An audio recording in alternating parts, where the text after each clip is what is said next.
Саламатсыздар ма, құрметті әріптестер. Алтын тұғыр Олимпиадасының 2025-2026 оқу жылына арналған аудандық кезеңінің есептерін талдаймыз. Аудандық кезеңге қатысқан барлық әріптестерге енді сәттілік болсын дейміз. Қазір осы арқылы өзіңіздің қаншалықты дұрыс жазғаныңызды, қай жерден қателік кеткендеріңізді біле аласыздар деп сенеміз. Жақсы, енді Алтын тұғыр Олимпиадасы 3 бөлімнен тұратынын білесіздер, иә? Бірінші бөлім дұрыс жауап, бірақ ол жерде 4 жауаптың А, Б, С, Д деген біреуі ғана дұрыс. Жауабыңыз дұрыс болса 4 ұпай аласыз, сонда сондайдан 7 есеп бар, барлығы сонда 28 ұпай болады, иә? Екінші бөлімде тура сол сияқты таңдау, бірақ бұл жақта А, Б, С, Д, Е деген 5 жауаптың біреуі ғана дұрыс. Ал ол дұрыс болса, сізде 5 ұпай аласыз да, сонда 6 есеп бар, барлығы егер бәрін дұрыс шығарсаңыз 30 ұпай аласыз, иә? Барлығы 30 ұпайды құрайды. Тура сол сияқты енді үшіншісі бос орын толтыру, бірақ ана жаңа абысы сияқты емес, қалдырылған бос орынға дұрыс жауапты жазасыз. Сол жауап дұрыс болса, әр есеп үшін қандай 6 ұпайыңызды аласыз, сонда 7 есеп барлығы 42 ұпай. Осының барлығын қоссақ қанша 100 ұпайды құрайды. Және де біз 60 минутқа беріп отырмыз. Енді бірінші дұрыс жауап таңдаудың бірінші бөлімнің бірінші есебінен бастап қарастырайық. Өрнектің мәнін табыңыз. Бұл жерде қиын емес, енді бірден жауабын тапқан шығарсыздар. Былай қосуға да болады, немесе тиімді тәсілмен мына 9 дегенді 10 деп ойлап алып, 99 дегенді 100 деп ойлап алып, бәрін қосып жіберіп, мынаған бірді артық қосып жүргендіктен екіні азайта салуға болады. Сонда барлығы 231 деген жауаптарыңыз шықса дұрыс болады. Сонда Д жауабы бұл жақта қандай болады екен? Дұрыс болады екен. Енді екінші тапсырма.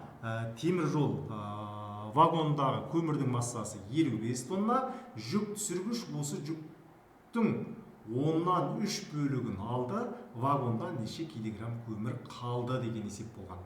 Енді барлығы 55 тонна болатын болса, бірінші оны не істеу керек? Килограмға айналдырып алған дұрыс болады. Килограмға, себебі 55 тонна қанша? 55 мың килограмм болады. Бұл жақта 10-3 бөлігін түсіріп тастаса, қалған бөлігі қанша болады? 10-7, яғни 10 бөлікке бөлді, соның 3 бөлігін түсірді, сонда 10-ның 3-ін азайтып тастасаң 7 бөлігі қалады ғой, сонда 10 бөліктің 7 бөлігі қалды. Ал бізден қалғанын сұрап тұр, сондықтан 55 мыңды жаңа бір бөлік қанша 10 бөлікке болғанда деп 10-ға бөлеміз. Дұрыс бола ма? Сонда ол 5500, 5500. Енді осындайдан 7 бөлік қанша деп, сол 7-ге көбейтетін болсаңыз, қанша болады екен? 38500 деген жауап шығыза. Дұрыс, осылардың ішіндегі дұрысы мына қандай болады? Б жауабы дұрыс болады. Сондықтан 38500 бізде Б жауап дұрыс десеңіз, толық неше ұпай еді бұл жақта? 4 ұпайыңызды алады екенсіз. Кеттік, келесі есеп. Теңдеудің шешімін табыңыз. Енді шешімін тап деген кезде шешудің мына жақта өрнектер көрсетілген, сол өрнекті қайсы дұрыс соны көрсету керек. Дұрыс па? Енді бұл да қиын емес, өздеріңіз білесіздер. Мысалы бізде амалдарды орындағанда бірінші мына жақшы орындалады, одан бөлу орындалады, одан қосу орындалады дейтін болсақ, енді теңдеуді шешкен кезде біз керісінше орындалатын білесіздер. Мына жақта қосу болып тұруына азайтамыз, бөлу болып тұр, қайта көбейтеміз, азайту болып тұр, қайта қосамыз. Былайша айтқан кезде біз кері жүз арқылы түсіндіруге болады. Сонда мынаны сіздерге көрініп тұру үшін үлкейтіп жіберейін кішкене. Мысалы, x-тен 1-ді алдым, жақшаны жаптым, сосын 5-ке бөлдім, содан кейін 5-ті қостым, 25 шықты десем, міне 5-ті қосып тұрсаң 5-ті азайтасың, сосын 5-ке бөліп тұрсаң 5-ті көбейтесің, сосын 1-ді азайтып тұрсаң 1-ді қосасың деп, мыналардың ішінде қарап көрсек, қай жауап дұрыс болады екен бізде? Б, тағы да Б жауабы қандай болады екен? Дұрыс болады екен бұл есепте де. Бұл есепте де Б десек дұрыс екен. Келесі төртінші тапсырма. Қабырғасы 4 метр болатын шаршы пішінді алаңқайда қатар және баған бойынша әрқайсысының арасы 1 метр болатын шырша егілді. Барлығы қанша шырша егілді? Қарасаңыздар, бұл енді ағаш егу, ағаш кесу мәселесі біз логикада айтып жүрген, бірақ енді ондай қиын емес. Мысалы, аралығы 4 метр болатын болса, былай қарай неше ағаш егу болатын? Жолға, 1, 2, 3, 4, 5. Неге 4 метр жерге, міне 1 метр, 1 метр, 1 метр, 1 метрден 4 метр болды. Бірақ басынан бастап санағанда былай қарай 5 ағаш болады. Тура сол сияқты енді осындайдан егеміз ғой, біз міне. Онда былай да 5 болады да, міне 1, 2, 3, 4, 5, сонда 5 көбейту 5 барлығы 25 деп тапқандарыңыз дұрыс болады. Онда бұл жердегі С жауабы қандай болады екен? Дұрыс болады екен. Түсінікті ғой. Осындайдан міне. Ал 5-ші тапсырма. Бір алманың салмағы 2 банан мен 1 алмұрттың салмағына тең, ал 2 алманың салмағы 3 алмұрттың салмағына тең. 1 бананның салмағы 100 грамм болса, 1 алманың салмағы қаншаға тең? Суретте көріп тұрсыздар, осындай сурет сіздерге қоса берілді. Енді мен мына жаққа келіп алайын, сәл күйтейін. Енді қараңыздар, енді түсінікті болу үшін мына жерде таразы бар десек, мынаны қарасақ, 1 алма, 1 банан менен қандай болып тұр екен? Мысалы, 1 алмамыз 2 банан, дұрыс па? 1 алмұрт. Енді мен былай істегім келіп тұр да, енді түсінікті болу үшін, мынаны қозғап кеттім мен кешірім өтінемін. Түсінікті болу үшін тағы сондай бір не болады? Алма, мысалы.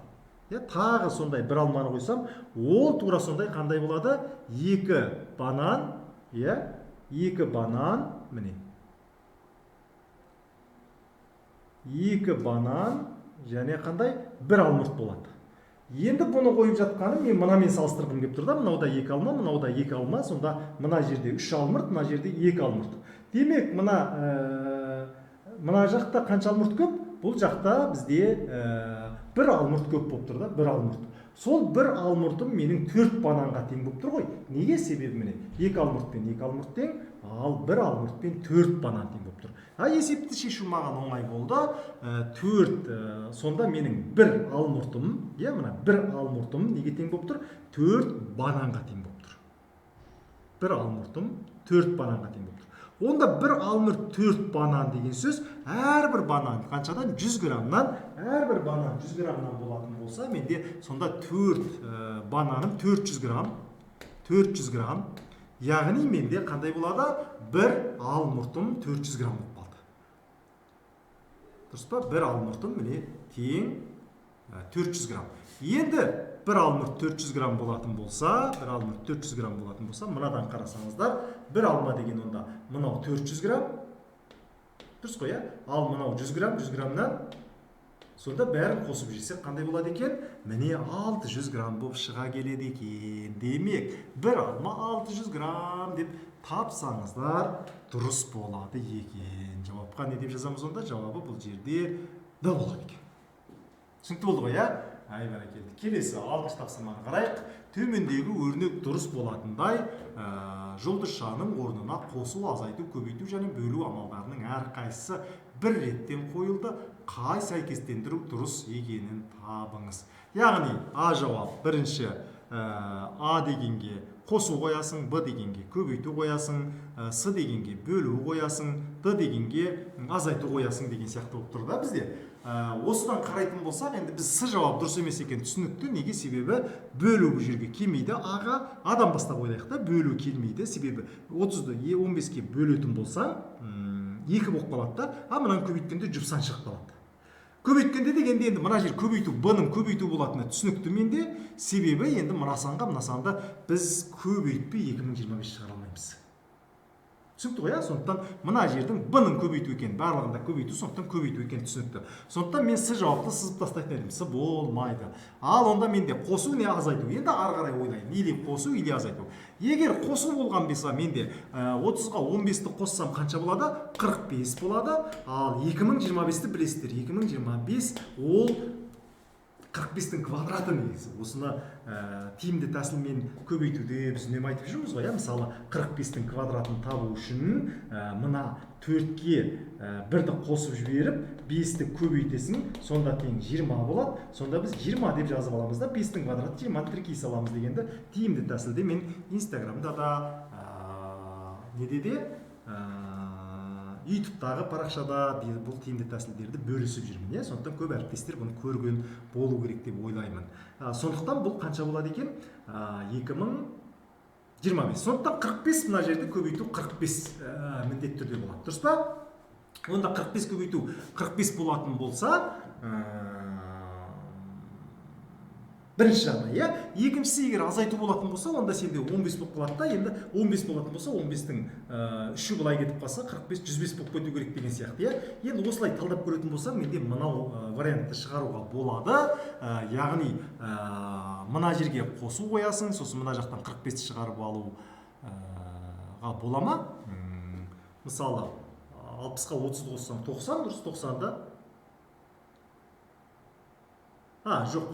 Бірінші жақша қоя алмаймын ғой, жақша жоқ. Сондықтан 30-ды 2-ге бөлу керек та, 15 болады да, сөйтіп 60-тан 15-ті азайта салуға болады. Дұрыс па? Сонда міне бірінші бөлу орындалады ғой, 30-ды 2-ге бөлім 15, 60-тан 15-ті алуым 45, сонда мынада 45-45-45 көбейсем 2025. Онда бұл қайсысында тұр? Қосу, содан кейін көбейту, содан кейін азайту, сосын бөлу деген бізде қандай болып тұр екен? Б жауапта дұрыс екен. Демек, Б деп талдасаңыздар дұрыс болады. Ал, енді 7-ші тапсырма. Бұл бірінші бөлімнің соңғы тапсырмасы дейме. Мираста 1, 2, 5, 10 теңгелік 50 монета бар. Бұл монеталардың ішінде 35-і 1 теңгелік емес. 38-і 5 теңгелік монета емес. Барлығы 185 теңге бар. Мираста неше 10 теңгелік монета бар. Бұл есепті қалай шығардыңыздар сіздер? Енді бірінші мынадан бастаймыз, 35-і 1 теңгелік емес болатын болса, онда 1 теңгелік бізде қанша болады? 35-і 1 теңгелік емес.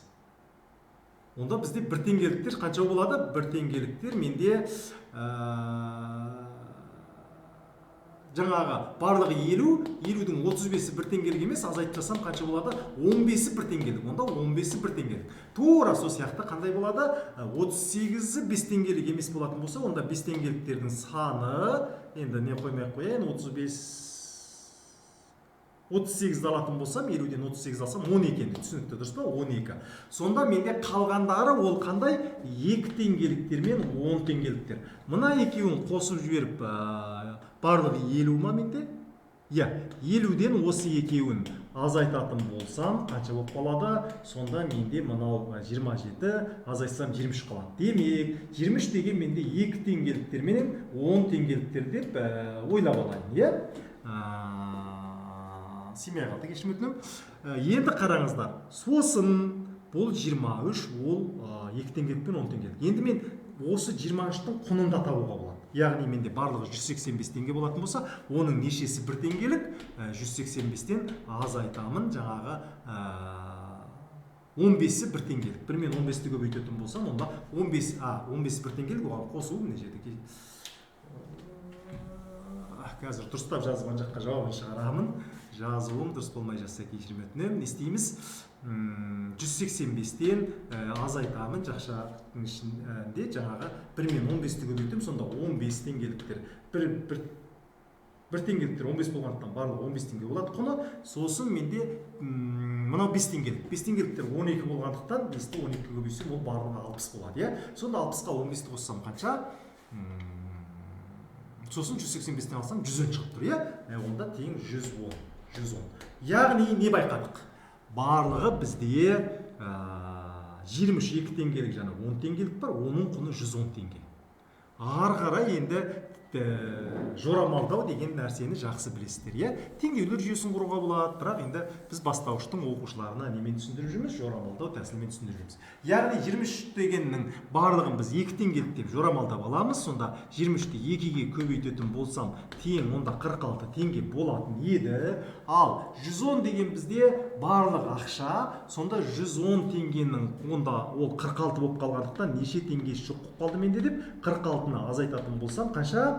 64. Яғни мен барлығын 2 теңгеліктер деп жорамалдап алсам, онда менде 64 теңге жоқ болып қалды.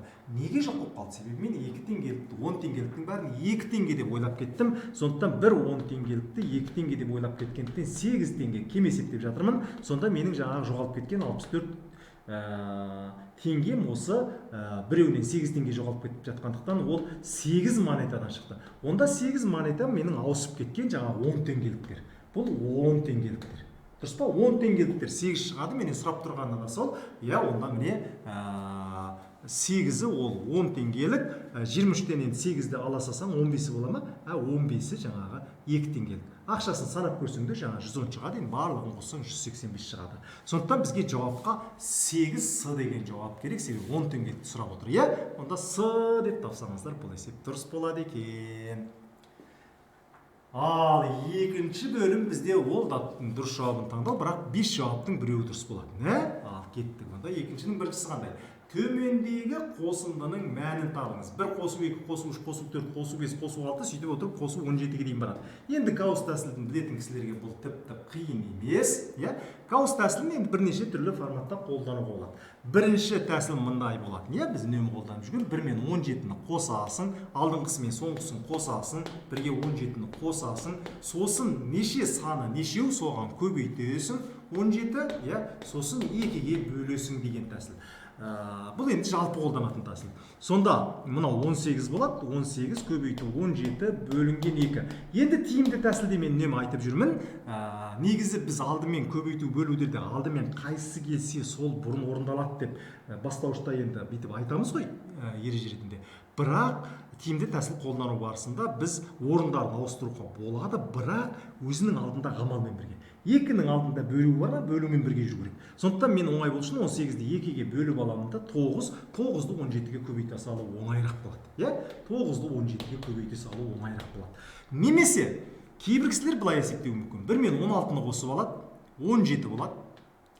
Сосын 2 мен 15-ті қосып алады, ол да 17 болады. Сөйтіп 17 шыға береді. Ең соңында ортасында 8 мен 9, ол да 17. Сонда 17-ден менде 9 болады деген сияқты тура осы нәрсе болып қалады. Дұрыс па? Осы нәрсе келіп қалады. Солай да табуға болады.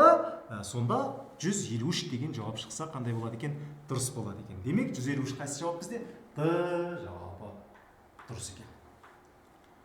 Келесі, төмендегі сандар қатарындағы заңдылықты анықтап, сұрақ белгісінің орнына санды табыңыз. Қалай ойладыңыздар? Қалай таптыңыздар алайында? 0, 2, 2, 4, 6, 10, 16. Бұл қиын емес. Мына екеуін қоссаңыз, мынау шығады 2, дұрыс па? Мына екеуін қоссаңыз, өзінің алдындағы екеуін қосып отырасың, 4 шығады. Ал 2 мен 4-ті қоссаң 6 шығады. 4 пен 6-ны қоссаң қандай? 10 шығады. 6 мен 10-ды қоссаң 16 шығады. Онда 10 мен 16 сонда екеуін қосқанда соңғысынан шығып отырады екен, алдыңғы екеуін. Демек, 10 мен 16-ның қосындысы 26. Демек, онда 26 деген жауап бізде қайсы? Д жауабы дұрыс болады екен. Келесі үшінші тапсырма бізде төмендегі мындай 6 карточка берілген, 82, 21, 30, 64, 97, 42 деген сияқты. Мирас әр карточкадан бір цифрдан өшіріп тастады. Қалған 6 бір таңбалы санның қосындысы 21-ге тең болды. Сонда Мирас қандай сандарды, қандай өшіріп тастаған 6 цифрдың қосындысы. Сонда 6 қалды, 6 өшіріп тастады. Демек, бұл есеп қиын емес. Сонда мынаның цифрларының бәрілерін не істей саламыз? Қоса саламыз да, жаңағы 21-ді ол өшпегендерінікі ғой, қосындысы. Сонда алып тастасаң қалған өшкендерінің қосындысы. Онда 8 қосу 2 қосу, міне 8 қосу 2 деп әрбір цифрларын қосамыз. Дұрыс па міне? 8 қосу 2 қосу, міне 21-дікі 2 мен 1, 30-ді 3 пен 0 үстіп отырып барлығын қоссақ 48 шығады екен. Дұрыс па? Содан нешені азайтамыз? Мына жаңағы 21-ді азайтамыз, сол кезде бізде 27-ге тең болады деген жауап дұрыс болады екен. Сонда ол тағы да жауап екен. Төмен, енді келесі 4-ші тапсырманы. Мектепте 120 оқушы бар. Олардың ширегі бос уақытында шахмат ойнағанды жақсы көреді. Шахмат ойнағанды жақсы көретін балалардың жартысы есеп шығарғанды да жақсы көреді. Ал ол жалпы есеп шығарғанды жақсы көретін балалардың 3-тен 1 бөлігі екен. Сынып оқушыларының қандай бөлігі шахмат ойнағанды да есеп шығарғанды да жақсы көрмейді. Бұл жерде жақсы көрмейді, онда жақсы көрмейтінін табу керек екен. Және ол қандай бөлігі екенін білу керек, Ал бұл есепті қалай шығарамыз енді? Енді ширегі деген ол 4-тен 1 екенін білесіздер. Бірінші не істейміз онда? 120-ны 4-ке бөлеміз. 120-ны 4-ке бөлсек қанша болады? 30 болады. Яғни 30 ол не? 30 ол шахмат ойнағанды жақсы көретіндер. Бірақ осы шахмат ойнағанды жақсы көретіндердің жартысы есеп шығарған жақсы көреді. Демек 30-дың енді есеп шығарған жақсы көретін тағы жартысы 2-ге бөлеміз ба? Дұрыс қой, сонда 15. Яғни 15 ол шахматты да есептеді жақсы көреді. Бұны ескеріңіздер. Шахматты да есептеді, Енді ары қарай. Ал ол жалпы есеп, мына 15 бізде жалпы есеп шығарғандарды жақсы көретіннің 3-тен 1 бөлігі. Онда жалпы есеп шығарғанды жақсы көретіндер қанша? 15-ті 3-ке көбейтеміз, дұрыс па? Себебі бұл 3-тен 1 болатын болса, онда анау оған 3 есеге көп. Сонда ол 45. 45 деген менде есеп шығарғанды жақсы көретіндер, 30 деген менде қандай? Ол шахмат ойнағанды жақсы көретіндер. Сонда екеуі бірге қанша дейтін болса, мына ортасында менде екеуінде де 15 тұрғандықтан, дұрыс па? Мынау барлығы 30, мынау барлығы 45. Егер ен диаграммасы бойынша білесіздер, онда 30-ға 45-ті қосып, одан екеуінде жақсы көретін, екі қайталанып кеткен 15-ті азайтып тастасаң, барлығы бізде жақсы көретіндер бар. Қанша екен? Дұрыс, 60 болады. Ал енді жақсы көрмейтіндер, онда 120-ның 60-ы жақсы көрсе, ешқайсысын жақсы көрмейтін, онда қанша? 60-ты азайтып тастаса, ол тең 60. Бұл 60 деген қанша бөлігі? Жартысы ғой, 2-ден 1. Дұрыс па? Демек, онда бізде А жауабы дұрыс болады екен. Демек, оның жартысы жақсы көрмейді. Дұрыс па? Осылай шығарсаңыздар дұрыс. Келесі тапсырманы қарайық. 64 шаршыдан құралған шаршы 5 бөлікке бөлінген. Бір кішкентай шаршының ауданы 1 см квадрат. А, Б, С, Д және Е фигураларының нешеуінің периметрі 15 см-ден үлкен. 64 шаршыдан құралған шаршы 5 бөлікке бөлініпті, Мынау не қараңыздар. Осы 5 бөлікке бөлініп тұр екен. Енді не істейміз? Осының нешеуінің ауданы, біреу 1 см квадраттан, нешеуінің периметрі бізде 15 см-ден үлкен. Қай жауап дұрыс болды? Өзі 5 бөлік.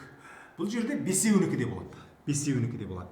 Неге? Қарасаңыздар, мына А-нікін табатын болсаңыздар, А-ны бит-бит жеке есептеуге де болады. Немесе толықтыру тәсілін білесіздер ғой, толықтыру деген бізде мысалы мынаны мына жаққа көшіріп жіберсем, мына қабырғаны былай көшіріп жіберсем, мына қабырғаны былай көшіріп жіберсем, мысалы менде мынау бір А деген былай тіктөртбұрышқа айналып, шаршыға айналып қалады. Былай да 4, сонда А-ның периметрі 16 болып кетеді деген сияқты. Сол сияқты Б-ны да былай толықтырып жіберуге болады. Толықтыру деген периметр тапқан кезде, мысалы, мына қабырғасын былай көшіріп жіберу, мына қабырғасын былай көшіріп жіберу.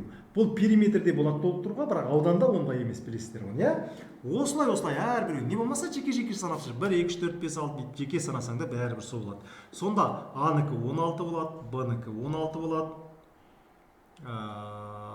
Сосын Е-нікі гәне 18 болып кетеді, қалғандарының барлығынікі 16 болып шығады да, барлығы қандай 15 см-ден үлкен болып шығады. Демек, бұл жерде Е деген жауап дұрыс болады. Ал келесі төмендегі сандар белгілі бір заңдылықпен жазылған. Заңдылықты анықтап бастапқы 100 мүшесінің нешеуінде 2 цифр кездесетінін табыңыз. Яғни сенде 2, 4, 6, 8, 10, 12, 14, 16 жұп сандар кетіп бара жатыр да. Сонда алғашқы 100 мүшесі деген сөз нешеге дейін барды? Бірінші соны ойлап алу керек. Алғашқы 100 мүшесі нешеге дейін барады онда? 200-ге дейін барады, 200-ге дейін барады. Дұрыс па? Бірінші соны ойлап аласыз. Енді ары қарай екілер қайда кездеседі? Екілер 2-де, 12-де, 22-де, бірақ 22-де деген 20-да да бар. 20, 21 деген сияқты. Бірақ бұндай есептерді мына нәрсені шатаспау керек. Ол жерде кейде неше 2 цифры бар деп тұрса басқа нәрсе болады, неше 2 цифры бар десе. Себебі сен неше 2 цифр бар десе, 22-де сен 2 цифр бар. Мынада біреу тұр, мынада біреу тұр деп санайтын едің. Ал бұл жақта нешеуінің, яғни осы 100 мүшенің нешеуінде, яғни 22-ні сен бір-ақ рет санайсың. 22-де 2 бар, бірақ Саған бұл жерде барлық цифрларды сұрап тұрған жоқ, барлық сандарды сұрап тұр. Көп балалар болсын, мұғалімдер болсын, осыдан шатасуы мүмкін. Сондықтан біз 22-ні 2 рет санаймыз, 1 рет санаймыз. Онда бүйтесің. 2-де бар, 12-де бар. Сосын 20-дан бастап. 20, 21, 22 деген сияқты. Не болмаса, алдымен осындай бірліктерін санап алсам, оңай болу үшін. Бұрын сөйтіп санап жүрміз ғой. 2-де, 12-де, 22-де, 32-де, 42-де, 52-де, сосын қандай? 62-де, 72-де, 82, 92, 10 рет кездеседі да, 10 рет кездеседі. Бірақ ары қарай сен санайсың енді. 20-да, 22-ні санап кеттім, сондықтан санамай қоясың. 24-де, 26-да жұп қой себебі.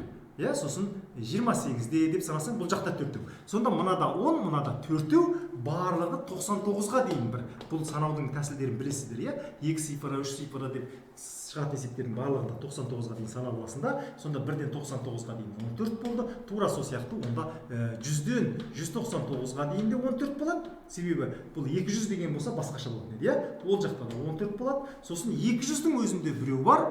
Міне 200-дің өзінде 1-2 бар, сонымен ол біреу. Сонда 14, 28, бірді қоссам 29 деген жауап қандай болады менде? Дұрыс болады. Сондықтан бұл жерде жауап қандай болады екен? Б жауабы дұрыс болады екен. Келесі. Енді бізде 3-ші бөлім бос орын толықтыру сұраулар. Жаңағы бізде 2-ші бөлім 6-шы есеппен аяқталды. Ол жерде 6-5-30 ұпай болатынын білесіздер. Енді бос орын толықтыру, мысалы, мына сияқты бос орынға тек қана жауабын жазасыздар. Мен бос орынды қалдырмай қойдым. Есептің шартын шығара салдым. Төмендегі суретте неше үшбұрыш бар.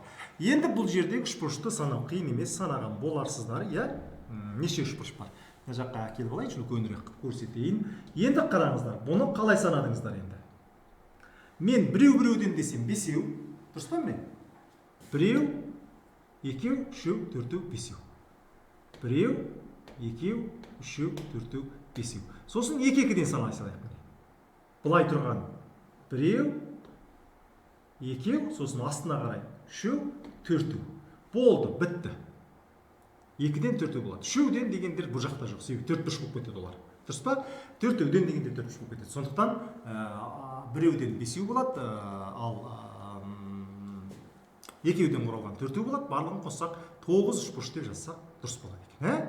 Ал келесі екінші тапсырманы қарайық. Арманда 3 бос себет және 2025 алма бар.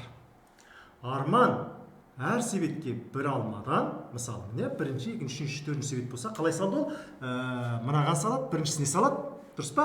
Сосын екіншісіне, үшіншісіне қайта кері қайтады. Екіншісіне, біріншісіне. Сосын қайта кері қайтады. Екіншісіне, үшіншісіне. Қайта кері қайтады. Екіншісіне, біріншісіне. Түсініңіздер ғой, Сонда ол біріншісіне, екіншісіне, үшіншісіне салады да, қайтадан кері қайтып, екіншісіне салады, біріншісіне салады, дұрыс па? Сөйтіп жүре береді, бүйтіп жүре береді. Сонда ол былай. 2025 алманы салып жатыр, енді сөйтіп салып шығады да. Енді сұрақ, Арман екінші себетке неше алма салды? Екінші себетке неше алма салды деген сұрақ қой. Неше алма салады сонда?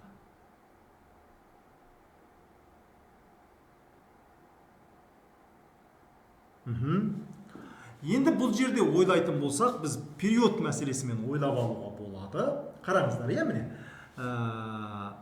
Бірінші, екінші, үшіншіге салады, қайтадан екіншіге, дұрыс па? Содан кейін қайтадан біріншіге, сосын екіншіге, сосын үшіншіге, қайтады ғой, қайтады енді былай қарай, 2, 1 деген сияқты. Осыдан қарап отырсаңыздар, период мәселесіне келгенде, период неше болып тұр? 4 болып тұр бізде. Неге себеп қайталанған? Мына 2 деген қайталанған деп қарамай, былай қарасаң, міне, енді осы. Сосын мынау тағы қайталанып тұр, міне. 1, 2, 3, 2. Қайталанып тұр ма? Қайталанып тұр. Ары қарай жалғастырсаң да 1, 2, 3, сосын қайта 2 болады да. Сонда мынаны қарасаң, міне. Көрдіңдер ма? Сондықтан осыдағы периодты табу өте маңызды бізде. Сондықтан 4-ті бір период деп ойлап алсақ, 2025-ті онда период және қалдық деген бізден логикада өтіп жүрген тақырып бар. Сол бойынша 2025-ті 4-ке не істеп sayымыз? Осы 4-тен қайталанып бара жатқандықтан 4-ке бөліп sayсың. 2025-ті 4-ке бөліп тастасаң, 506-дан тиіп 1 қалдық қалады. Дұрыс па? 506-дан тиіп 1 қалдық. 506-дан тиіп 1 қалдық деген сөз. Онда әрбіреу 506-дан, мысалы, мынау 506, мынау 506 рет, дұрыс па? Мынау 506 рет, сосын мынау да 506 рет, бірақ 1 қалдық деген сөз, мына 1 деген онда қайта бір рет қайталанады да, ол 507 болып кетеді, дұрыс па? Ал 2 деген 506-дан 2 болып тұр да, сондықтан 506-ны 2-ге көбейту керек. Ал бізде екінші себепті сұрап тұр, сондықтан 506-ны 2-ге көбейтіп жіберсек, қанша болады? 1012 деген жауап шығады. Онда жауапқа біз не деп жазамыз? 1012 деп жазады екенбіз. Осылай шығарсаңыздар дұрыс болады екен, Ал келесі үшінші тапсырманы қарайық. Арақашықтығы 150 км болатын екі қаладан бір-біріне жылдамдығы 48 км сағат және 72 км сағат болатын екі көлік қарама-қарсы шықты. Бір-біріне деген жерде екі жазылып кетті. Сіздердің енді тапсырмаларыңызда ол дұрыс берілген. Қарама-қарсы жолға шықты. Екі көлік неше минуттан кейін кездеседі? Арақашықтығы 150 км болатын екі қаладан жылдамдықтары қандай? 48 км сағат, 72 км сағат болатын екі көлік бір-біріне қарама-қарсы. Сонда біреу мына жақтан шығады, біреу мына жақтан шығады. Ол кезде білесіздер, мысалы бұндай есептерді шығару үшін не істеу керек еді? Жылдамдықтарын, мысалы, біз уақытты табу үшін есті бөлеміз жылдамдықтарының қосындысына қарама-қарсы қозғалыста, білесіздер, бір бағытта қозғалыс, қарама-қарсы қозғалыс, жай қозғалыс деп біз қозғалыстың өзін бірнеше түрге бөліп жүрміз. Соның ішіндегі мынау қарама-қарсы қозғалыс. Ал қарама-қарсы қозғалыста біз жылдамдықтарын қосатын білесіздер, онда 48-ге 72-ні қосып жібересің, сонда жылдамдығы олардың екеуі бірге 120 км сағат болады. Бірақ бұл жердегі мәселе енді бізде 150-120-ға бөлінбей қалады. Сондықтан мына жерде көп кісілер километр сағатты метр минутқа айналдырып алады. Мынаны метрге айналдырып алады. Бірақ негізі одан да оңай тәсіл бар. Қалай? Ол былай. 1 сағатта 120 км жүретін болса, 1 сағатта 120 км жүретін болса, онда 1 минутта қанша километр жүреді болады? 1 минутта. 1 минутта сонда 2 километр жүреді. Мен километрді просто айландырмай қоямын да. 1 минутта. Дұрыс па? 1 минутта. 1 минутта 2 километрден жүретін болса, 150 километрді қанша уақытта жүреді деп, 150-ді 2-ге бөле салсам, онда 75 минутта жүреді деп былай таба салуға болады екен. Енді бұны әртүрлі тәсілдермен тапқан кісілер болуы мүмкін, ол бола береді. Ол мынаны айландырып алу мүмкін километр сағатқа, онда мынаны 1000-ға көбейтеді, 120 000 болады, оны 60-қа бөледі деген сияқты. Сонда ол минутына жаңағы 2000 бәрібір минутына 2000 метр болады. Сосын ананы айландырады 150 000, 2000-ға бөледі, бәрібір 75 шығады. Бәрібір 75. Жақсы. Келесі 4-ші тапсырма. Әжесі немерелеріне 4 алмадан таратса, әжесінің өзіне 8 алма қалады. Әжесінің өзінде 8 алма қалады екен. Ал егер 6 алмадан таратса, онда өзіне және бір немересіне алма жетпей қалады. Әжесінің қанша немересі бар? Енді қараңыздар. Бұл бізде үнемі айтып жүрген менің қандай артық қалу, жетпей қалу мәселесі деп енді бастауыш мұғалімдеріне үнемі семинарларда, курстарда көрсетіп жүрген тәсілдеріме келеді. Соның ішінде оны біз қысқаша шартын жазғанда бүйтіп жазатынбыз. 4 алмадан десе, артық қалу, жетпей қалудың бірнеше түрі болатын, екеуі де артық қалатын, екеуі де жетпей қалатын, біреу артық, біреу жетпей қалатын. Мынау қайсы түріне келеді? Біреу артық, біреу жетпей қалатын түріне қалады. Яғни 4-тен таратса 8 алма өзінде қалып қойды деген сөз, ол асып қалды деген сөз. Онда біз +8 деп жазатынбыз. Ал 6 алмадан таратып жататын болса, мына жерде өзіне дегеннен көп кісілер шатасып кетуі мүмкін. Бұл жерде өзіне дегенде просто өзінде 0 алма дегенді білдіріп қана тұр. Болды. Ары қарай ескермей қоямыз. Өзінде 0 алма.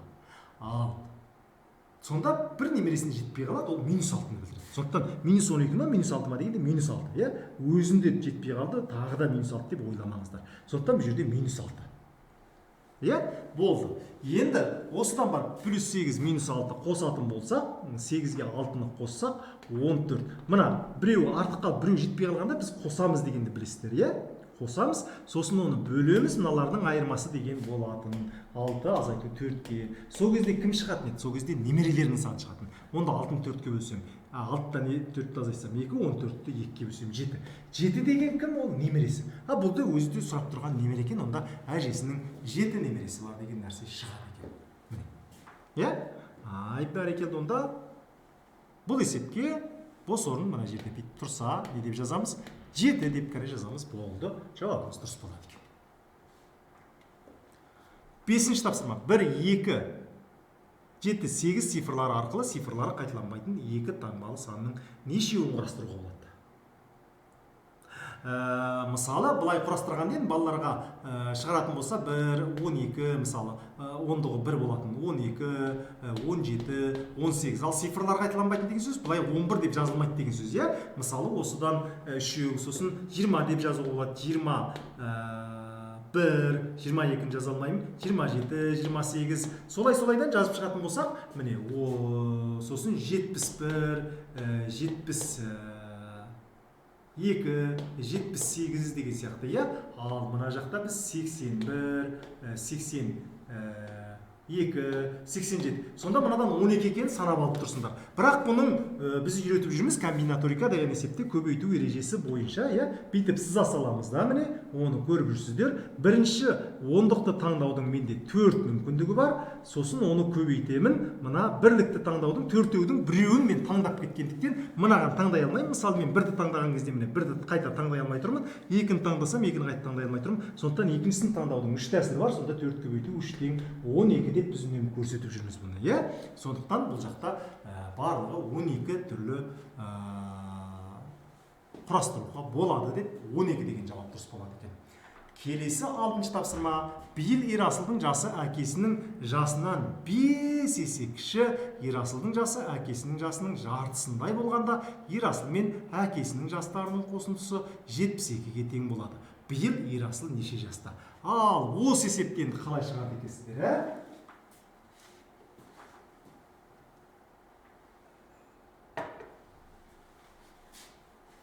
Осы есепті қалай шығардыңыздар? Ерасылдың жасы әкесінің жасынан 5 есе кіші.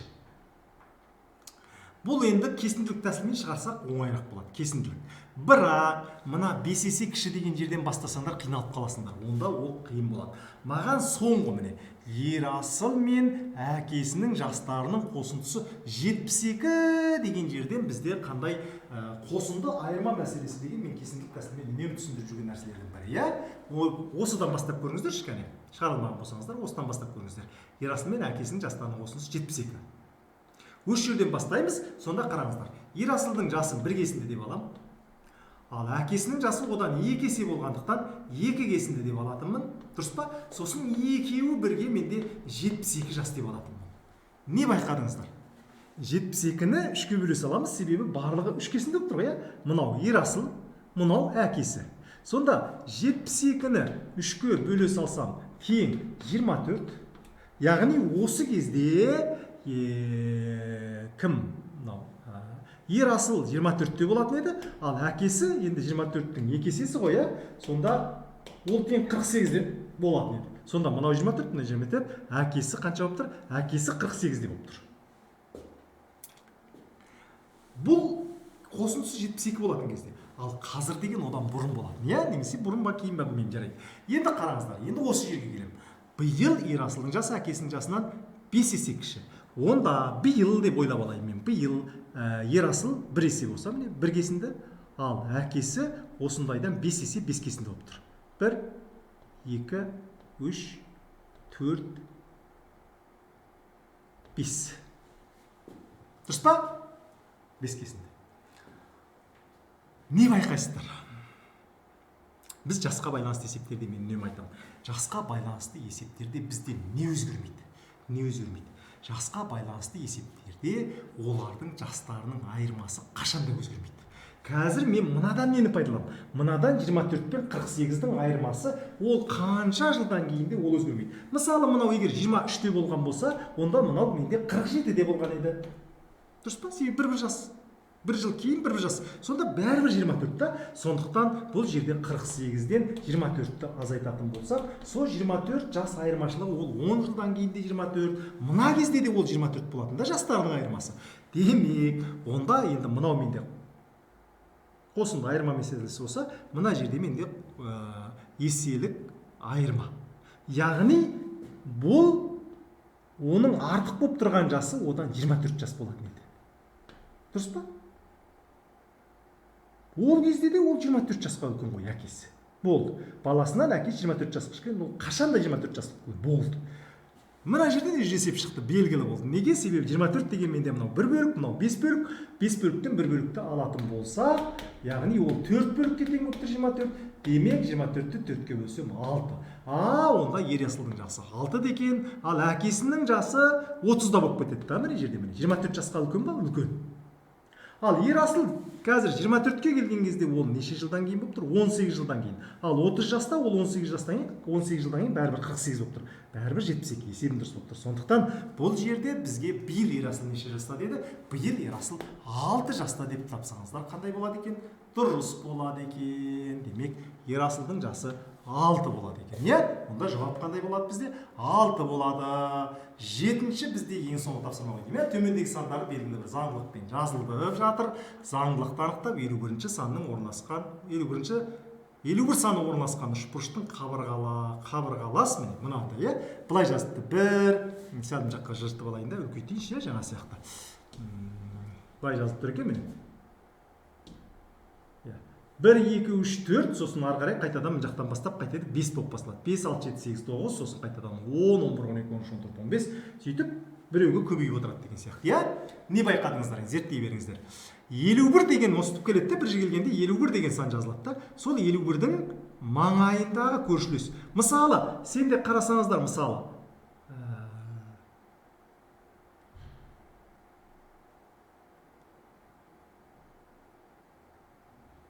51 деген мен қабырғалас болып тұрған үшбұрыштағы сандар. Мысалы, мен айтайыншы міне. Мысалы, 13 деген сан болатын болса, 13 пен қабырғалас болып тұрған 12, себебі мына қабырғаға көшіп тұр ғой. Сосын 14 мына қабырғаға көшіп тұр, сосын 7 мына қабырғаға көшіп тұр да. Солардың қосындысын тап дейді. Бірақ 13 пенен сен мына астындағысы көрші болды деп айта алмайсың. Ол қабырғалас емес, ол төбе болып кетті да. Ол есептелмейді. Мына 9 төбе жоқ, қабырғалас. Осыны табу керек. Осы есепті қалай шығарды екенсіздер кәне? Қалай шығардыңыздар? Мен мындай нәрсе байқап тұрмын. Қарасаңыздар. Мына жерде қарасақ, мынау 1, 4, аяқталып тұрған қарасаңдар, 4, 9, 16. Не байқадыңыздар? Айрым, мысалы, тақсан деп айту мүмкін. Мынаның арасы 3, мынаның арасы 5, мынаның арасы 7 деген сияқты. Жоқ. Санның квадраты. Яғни 1 деген ол 1-дің квадраты, 4 деген ол 2-ның квадраты, 9 деген ол 3-дің квадраты, 16 деген ол 4-дің квадраты. Онда келесі мен білем 16-дан кейін 5-дің квадраты. Мына жер 25. Одан кейін келесіні білем. Қанша? 36. Осыны біз басам, опа, дұрыс па? Келесі менде 49. 49 болса, енді менде 50 деген 49-дан кейін ең басына келеді. Дұрыс қой? 36 болса, одан басына 37 келеді. 25 болатын болса, 25-тен мына басқа менде 26. Сонда 9 болып тұрса, 9-тің квадраты, одан кейін мына баста 10 болып тұр деген сияқты әңгіме ғой мысалы, да? Болды, 49, онда мен білдім. Мына жақта 50. 50-ден кейін 51 келеді. Дұрыс па? Маған керек осы 51 болатын жаңағы. 51, содан 52 келеді. Енді мына 50 мен білмеймін. Егер үшбұрыш мына жаңа айтқан сияқты 12 деген сияқты болып тұратын болса, онда маған асты керек болып қалады. Мысалы 13 деп тұрған сияқты болатын болса, мына екі жағы енді түсінікті ол қабырға. Үсті керек болып қалады. Сонда менде 51-дің үсті керек па, асты керек па деген сұрақ. Оны қарай білуге болады.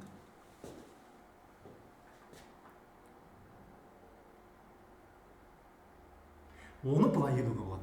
қарап отырсаңыздар, міне мына басына түсіп отырғанда 50 мына жерге түсіп тұрса, міне 50 мына жерге. Мысалы енді өстіп келе жатыр деп төмен түсіп келе жатыр дейік, енді осылай келе жатқан мен не үшін жаза берейін. Онда мына жерге менде қандай 51 мына жерге түсіп тұрады да, дұрыс па?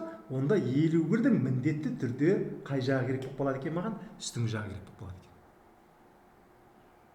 Ал 51-дің үстінде тұрған сан қандай болады? Дұрыс, мен тауып алдым ғой, міне менде үшбұрыш былай болатын болды. Енді былай қарап тұрады. Мына жерде 50 тұрады. Мына жерде былай тұрады да, мына жерде 51 тұрады. Сосын мынау былай тұрады да, мына жерде 52 тұрады. Сосын мына жерде керек болып тұр маған. Мына жер қабырғалас қой, осы жердегі сан. Оны қарай табамыз. Ол да қиын емес. Себебі менде 50 мына жерде бірінші, онда 50-дің тура мына жердегісі, ол да бірінші сан. Енді бірінші санды табу, ол 49-ның алдында менде 36 болатын, дұрыс па? 36-тан кейін былай аттап түскен сан, онда қанша?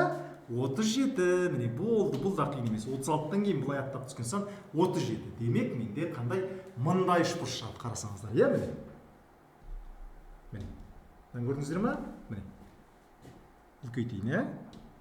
Міне. Мына маңайда тұр деп ойласақ. Сонда қанша екен? 50, 51.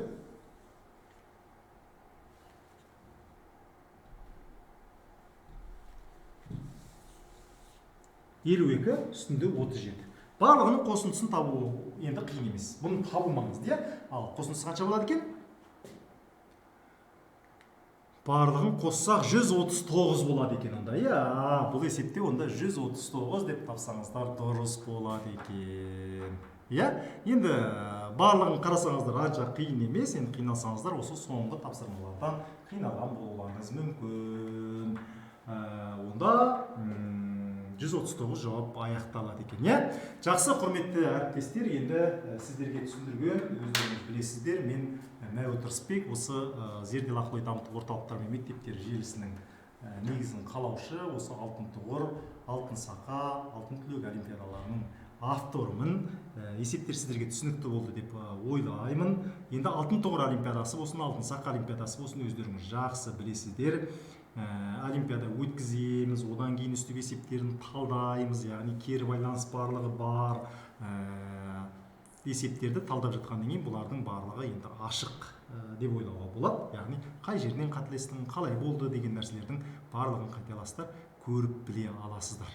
Сондықтан бұл енді алтын тұғыр олимпиадасы біздің бастауыш сынып мұғалімдеріне өте керемет пайдасын тигізіп жатқанына біз сенімдіміз. Сондықтан енді талдау аяқталды. Барлықтарыңызға қош аман болыңыздар дейміз.